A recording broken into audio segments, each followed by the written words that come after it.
Why we should go for a inheritance?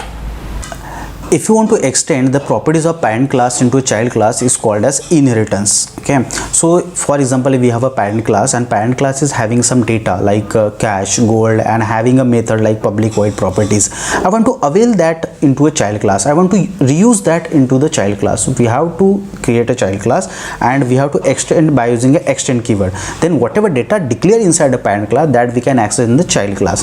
Then by using a child class object, we can access child class data as well as the parent class data, that is your inheritance.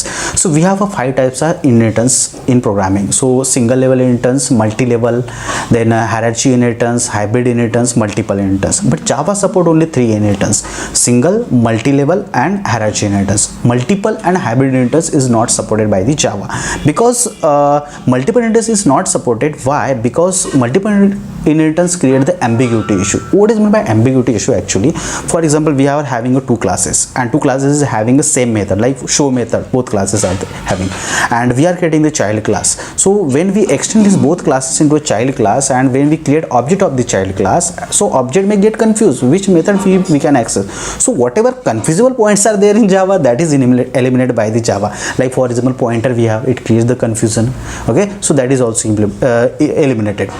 Similarly, multiple, so that's why multiple inheritance is not supported in Java. So when my multiple inheritance is not supported, so how hybrid inheritance is supported? Because hybrid is the combination of multiple, at least one multiple, and any another like hierarchical single level inheritance. So that is hybrid inheritance.